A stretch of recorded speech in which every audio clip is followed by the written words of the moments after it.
Welcome to another episode of Peers Over Beers, your favorite digital and social evangelist podcast, with your industry veteran hosts, Chris Tetzel.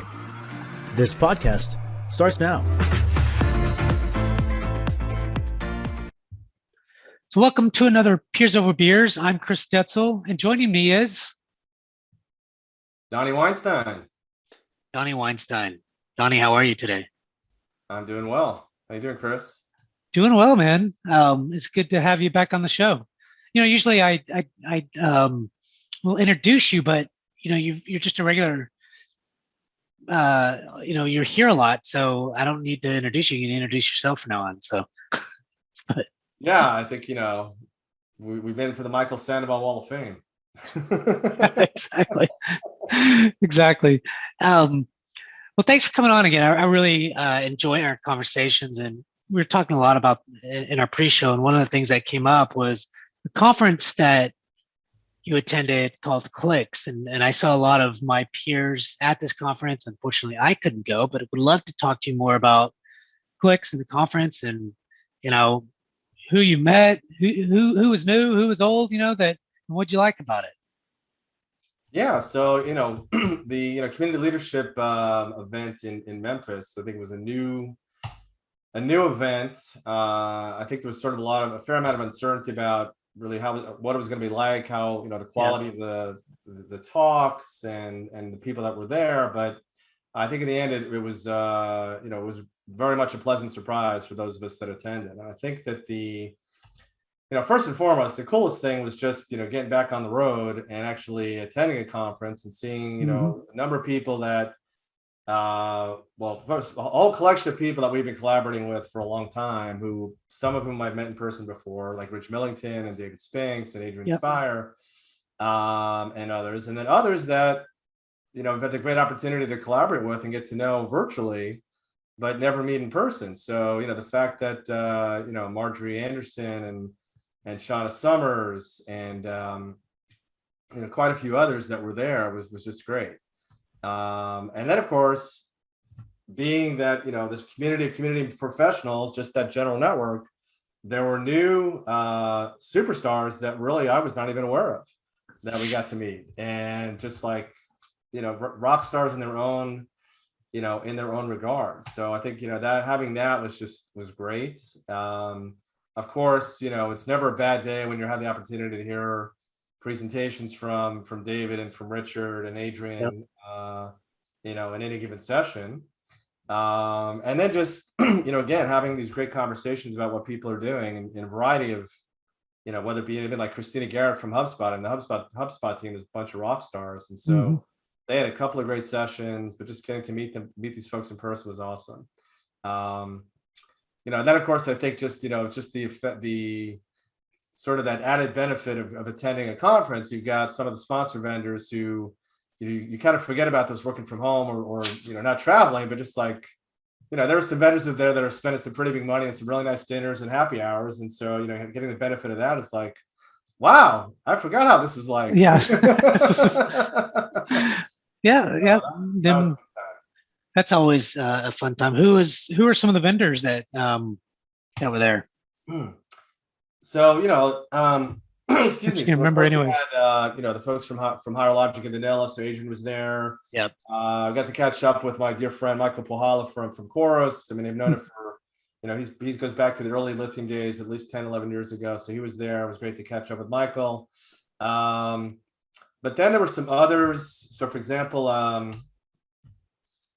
my gosh, it was, give me a moment. I'll remember the name of the vendor. They were actually one of the sponsors who took us to this great dinner, and they're based in Austin. But there was another gentleman, his name was Isar Maedis, and he's actually got a Business Growth Accelerator podcast, and he was really very much focused on on community. So I'm actually teed up to eventually be on his podcast. He was actually interviewing people, during the conference. That's pretty cool. Let me think. There was also, well, anyway, there were a handful of other vendors there that were pretty good as well. Cool. Yeah, it sounds like a fun time. And so it actually was better than expected. Yeah, I think it was definitely better than expected. Memphis was definitely a fun venue.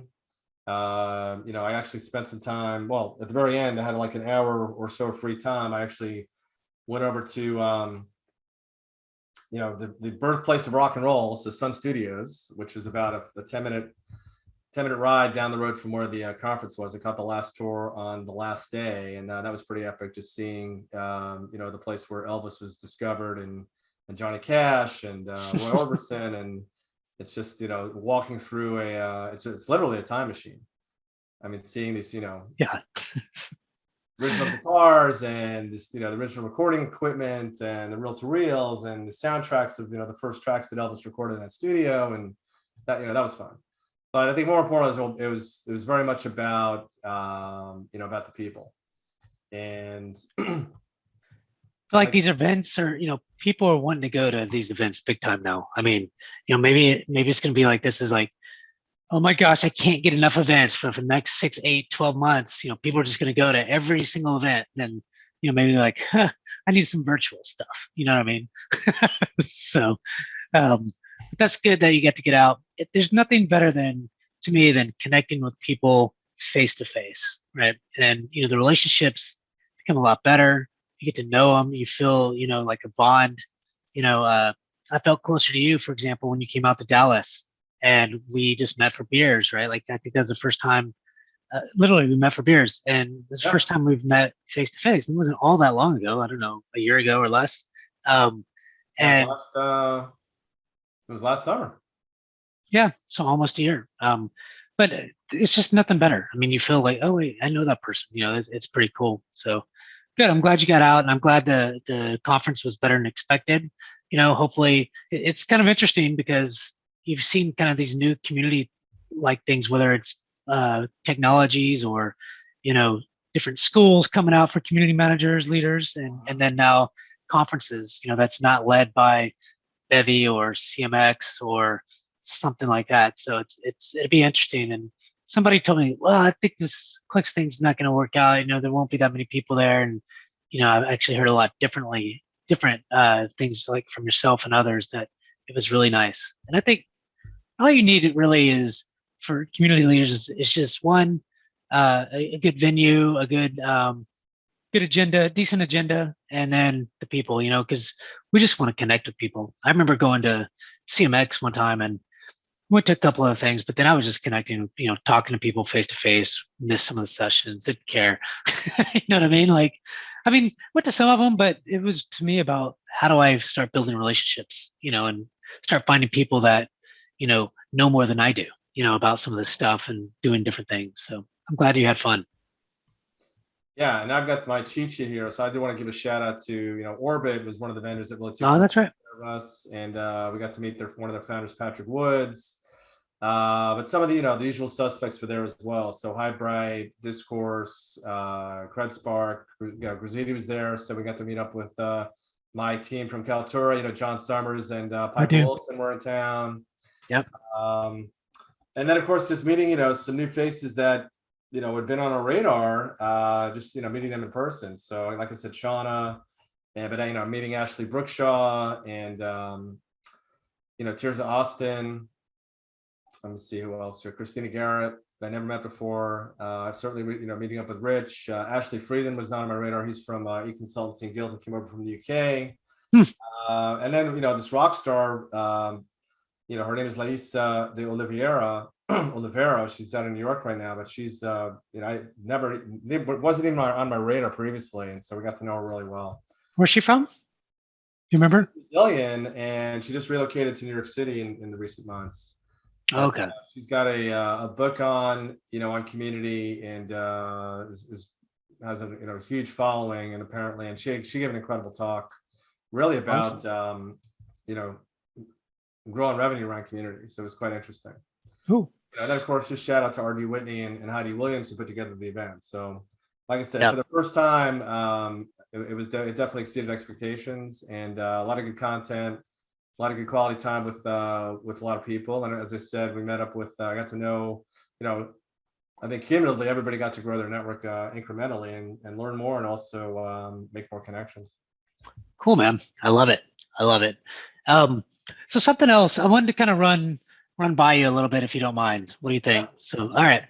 So sort of kind of talk to you a little bit about it during the pre-show, but something that I feel like Reltio and building the community at Reltio has been really a great experience for me. But also, I would say for us, I built this online community. It's now been a year on April 28th, and so just a few days from now will be kind of a year old. And we've done some really good things, Time for virtual birthday cake and customer badges. Yeah, that's right. So I don't know if I have the badges ready, but I'll definitely have, I have a little kind of thing there that I'll just post out and say, congratulations and things like that. So post it on LinkedIn and Slack and all kinds of different things within, so the company stays excited. But I built this really great technical community. So it's doing some really good things and getting people engaged and involved with each other, but also our product more. And it's complex and things like that. So there's real need, and it will continue on and hope and I'll continue to cultivate that. But what I've been thinking about a lot lately, and this has been kind of circulating around probably for the last 3, 4, 5 weeks and the nice thing is there's buy-in at every single level, because I've talked to my boss, the CMO, the chief customer officer, our CEO, face-to-face, or not face-to-face, but one-on-one with time, and then our founder and CTO. And there's this appetite, and it's all around community. To think a little bit bigger, like, today we have this technical community that we do some really good things with.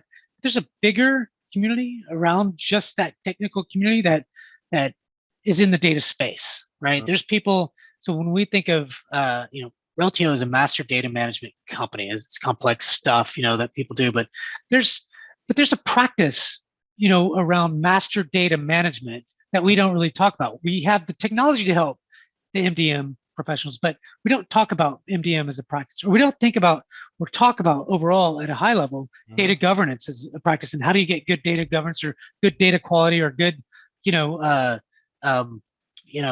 good data catalog and all these things. We don't.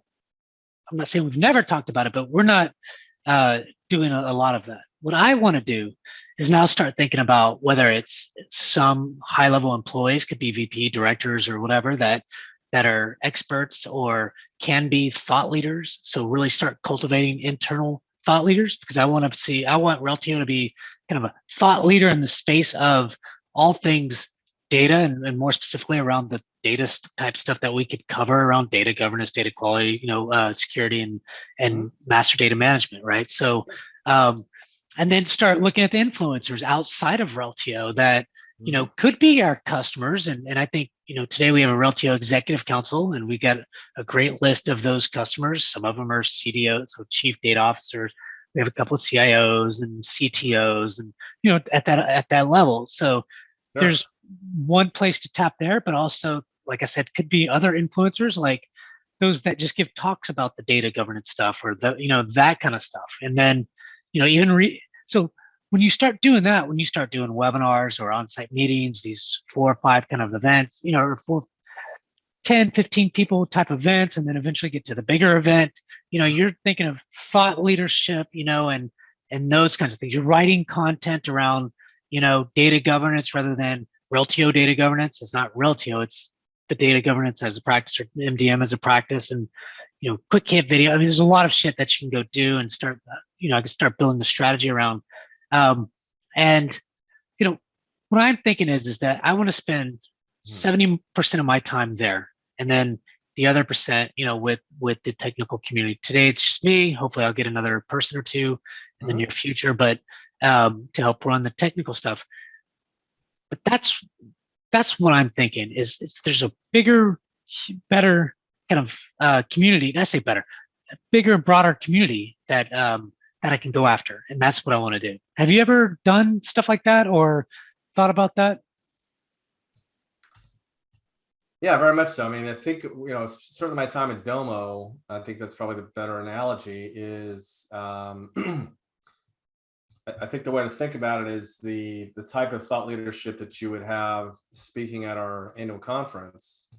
Obviously, we would be putting up our executives from our largest customers on stage, and who a thought leader on data analytics and data management. And here it's not exactly the same thing, but it's analogous in the fact that you're talking about data governance and master of data, and so having thought leaders there. And so Yep. If you create I think we never really got the opportunity in the virtual space to do that, but thinking about meetups and user groups of various sizes, having a thought leader like that come in, who may not necessarily be a customer yet, but Doesn't matter. recognized thought leader, there was definitely that type of thing that marketing would typically own and would have at these bigger events, whether it be in New York City, in San Francisco, not necessarily some of the smaller venues, but doing that and then migrating those conversations, or even having those things promoted and even the conversations nurtured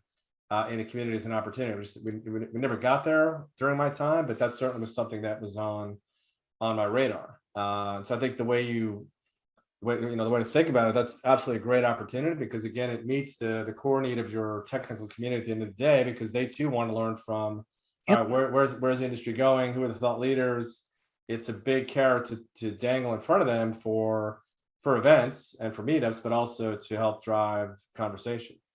So I think it's a hybrid of how do you manage or tee it up in either in a virtual event or in-person event setting, but then off ramp that post-event conversation into your community environment, specifically around the thought leadership, regardless of whether they're existing customer or not. Yeah, no, I agree with you on that. And I think, and the other thing that kind of pushed me into this level of thinking and start, an epiphany kind of hit me is my CEO sent me a message the other day. I think it was last week. We did a Ask Me Anything with our CTO and founder.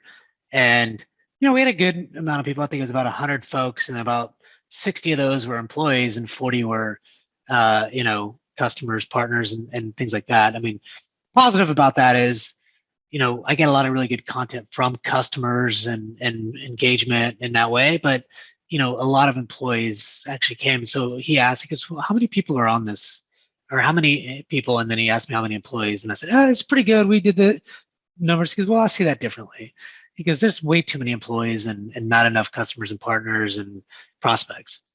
I don't disagree. And I think, and he goes, Chris, community should be a marketing machine with hundreds of events and thousands of users that aren't employees coming to these events, whether it's virtual, he doesn't say virtual, but he's basically saying onsite, virtual, whatever. And then maybe it's a feeder into the big event, right? And so, and I started thinking about that, and I was like, well, no way I'm going to be able to do it with just this technical community. No way, and then all the other things that we've been talking about for weeks, it finally came to me to say, that's the way to do it. I think the way to do it is one is I've already, and I'll tell you what I've done already, Donnie, just in the last 3 or 4 weeks. And I've been thinking about this for a while, but now for some reason it just hit. It's like, because leaders talk at a high level sometimes, and sometimes you got to think about, how am I going to go do this, or what am I going to do? Like, I mean, I can't do this tomorrow, but you can start setting the foundation for it. And so I was like, all right, so I've got to figure out who these thought leaders are. And I've been kind of doing this before, but now I put it in high gear. And so I had to reach out to our VP of product, our senior leader over machine learning and AI that is really new to the company, but knows a lot about that, and now and how that fits into master data management. And then we have this other guy that used to be a master data management practitioner, right? Like, so a stud. Shit, I'm using those 3 guys, and we're gonna go do some shit. You know what I mean? Like, and so now I've got commitment from that person in AI, AL, MDM stuff that he's working on this thing called data quality. And I'm like, all right. And so I've talked to him. He goes, Chris, now what we can do is I've got some people at their thought leaders, they're not part of Reltio or anything else, and I can interview them. And we have these things, I was like, all right, well, what's the topic? And so he tells me, and first one's data quality. And so I have this guy that, he's doing some really good stuff in data quality. Great. Let's do a virtual event around that. And so, and he's committed to do, I just got the message, I think two a month, right? So once every 2 weeks, basically. Great. Now I've got this other guy that's going to start doing some stuff around, how to build your master data management practice from scratch, and then, but you've got to get people to start committing consistently, and you have to kind of do that a lot as well. So the positive is that I'm just starting to build momentum, and then I've got like a call with the CMO next week, and then the leader of VP of growth, and I was telling my boss about this, he's a CMO, and he goes, all right, Chris, here's what we're going to do. We need to figure out these 3 things.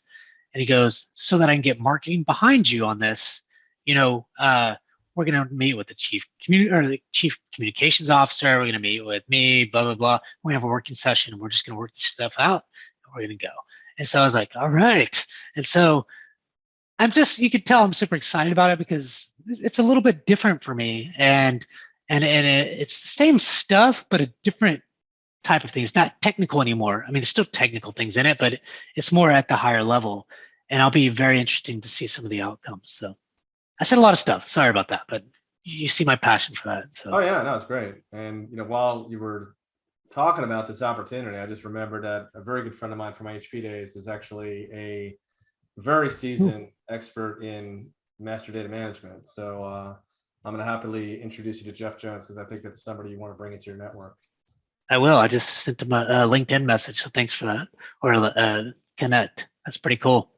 Any thoughts on maybe strategy, tactics, things to think about? I think this is kind of, for me, the first step is kind of this virtual, and then start taking these guys on site.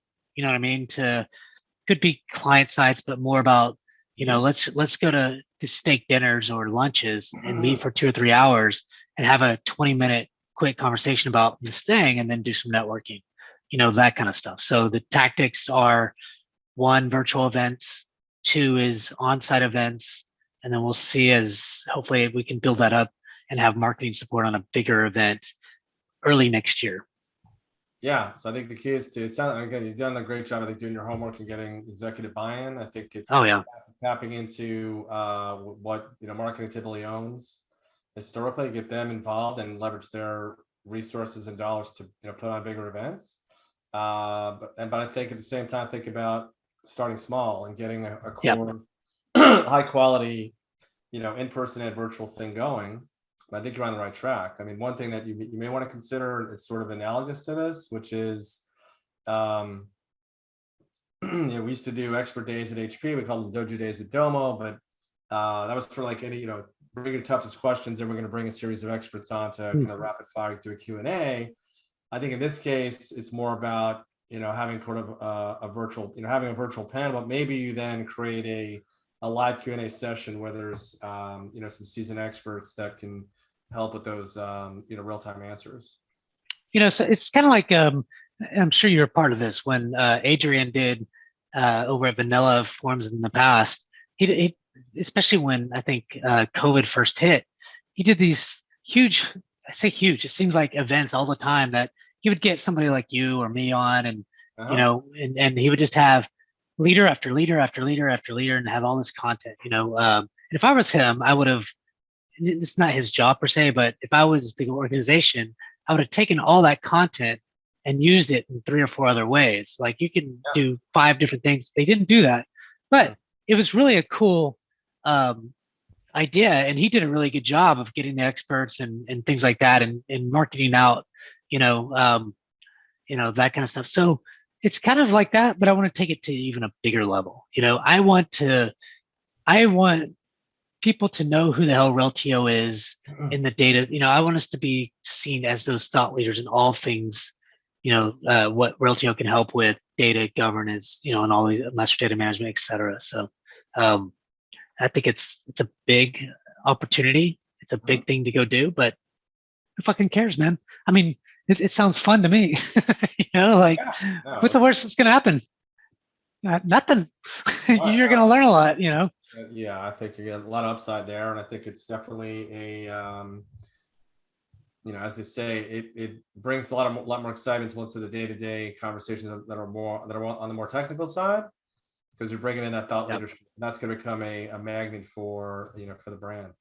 What's a different conversation, right? I mean, it's just completely different. You get on like the webinars I do today, for the most part, within the community is just very technical. And how do you do this thing? You go here, you do this, click that, put this code in, and voila, maybe it'll work. And I'm sure you have to go mess with it. But then on the executive council, it's completely different, right? Like, these people have to deal with hiring. They have to deal with, trying to find this talent that's really hard to find.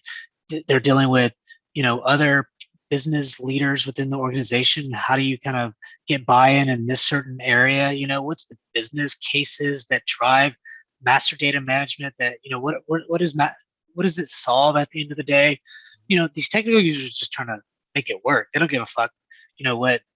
Honestly, a lot of them don't know what the use case is and what they're solving for. They're just trying to put it together. It's like a puzzle, and so definitely different levels of conversation. I mean, they're both extremely valuable, but if all you're talking to is your customers and how to use something, it's not going to get you to the next level. It helps to establish the community, I think. But if you want to get to that next level, you need that peer-to-peer networking at the higher level too, So you need both. Absolutely. Anything else? No, I think it was a great topic to to cover. Well, Dani, it's been great, man. I really appreciate you coming on Peers Over Beers. Well, it's always fun coming on your show, and appreciate you having me and keeping the flame of Michael alive here. And yeah. And if there's anyone out there looking for thought leadership in community world and helping to drive strategy and execution, I'm still available for hire. Donnie's your man. You definitely have to go after him. And Dani, thanks again for coming on Peers Over Beers. I'm Chris Detzel and Dani Weinstein. Have a great weekend. Dani. Thanks, guys. You too.